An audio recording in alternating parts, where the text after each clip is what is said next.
Finally, the world witnessed the biggest fight of the decade, featuring young superstars Ryan Garcia and Gervonta Devis. The result was shocking, but if we break down every tiny detail, we will understand that the finish was planned long time ago. Ryan's game plan was pretty simple. He wanted to put pressure and work a lot with his jab, forcing Tank to open up. If Tank tried to exchange, Ryan would counter with a left hook while stepping back.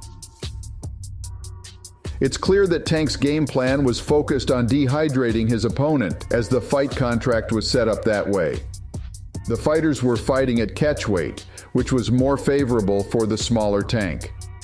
After the weigh-in, Garcia wasn't allowed to fully recover and gain weight, only a certain percentage.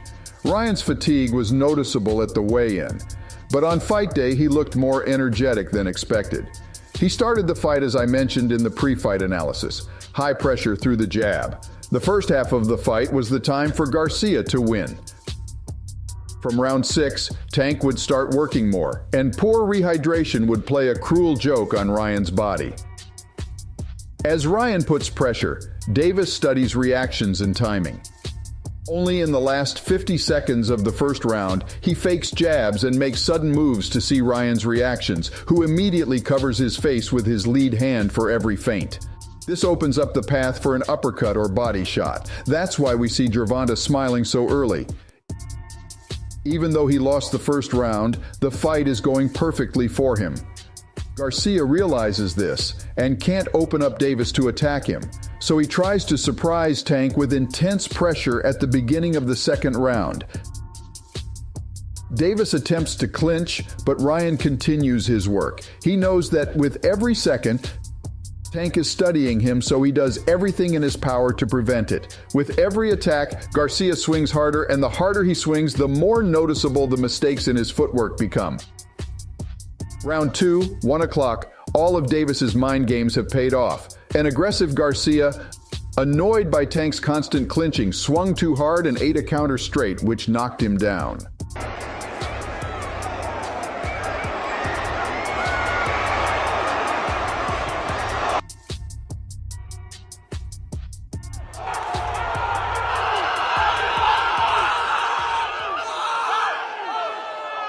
This knockdown completely ruined the fight for Ryan. In past, he has spoken about struggling with mental health issues. This is just an example.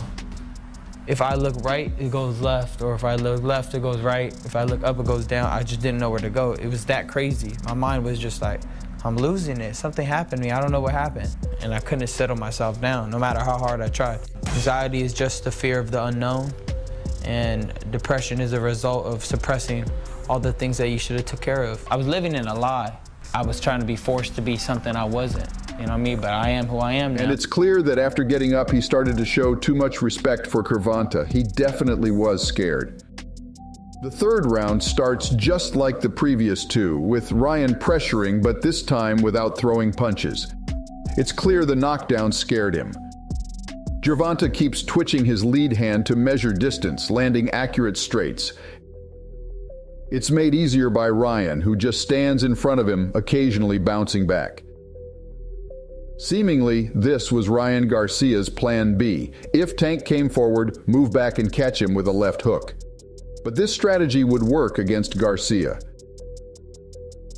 Round 3, 104. Tank's first left hook to the body. It's clear Garcia isn't confident in his power and is now willing to take risks. Throwing a left hook to the body like this is very dangerous. Either he or Devis could end up knocked down in such open exchanges. The last 15 seconds, this setup will help secure a knockout later. Round 4. The pressure Tank used at the end of round 3 continues. Garcia is obsessed with the idea of counterattacking with a hook. So he agrees to bounce back, hoping to catch Tank while moving. But every time he does this, he simply gives Gervonta the opportunity to practice timing before landing a body shot. 130, Garcia's first right straight lands. The element of surprise worked, but this very hit woke up his opponent. Southpaw Tank wins the lead foot battle, allowing him to win the exchange of straight punches.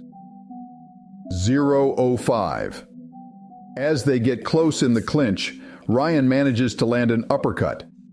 Round 5, 157, Garcia's jab counterattacks with a straight.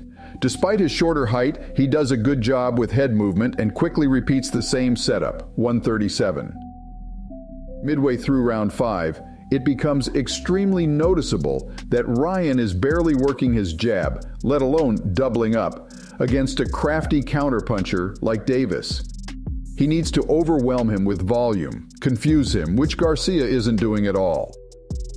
Round 6, 2-17. However, in the 6th round, a powerful straight from Garcia lands. Round 6, 156. After that, Ryan's hook lands to the body, waking up Tank, who starts landing combinations. Round 7.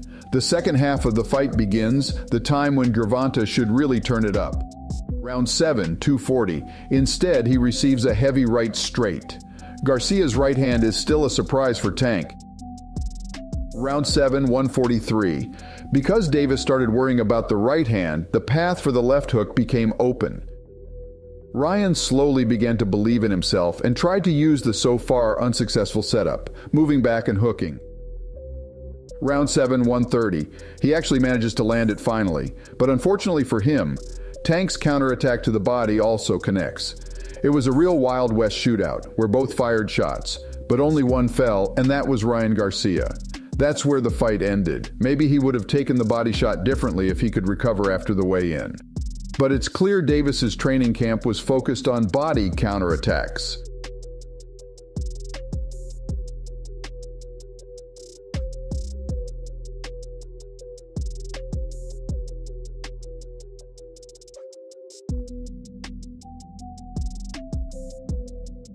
They knew a powerful liver shot would be too much for Ryan.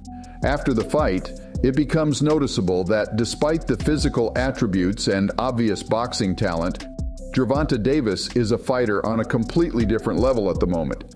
His awareness, fighting IQ, composure, and ability to control emotions shone brightly against a bewildered Garcia. I was like a step, a little, like a level above him, you know what I mean? So everything he was doing in the ring, I was already aware of, you know what I mean? Everything, like, I was already aware of like a couple steps before he did it. So I was mostly calm and just let him make his mistakes, and I just, I counted off his mistakes. Do you think there will be a rematch in the future? If you have questions, you can go to my personal Instagram. Link in the description.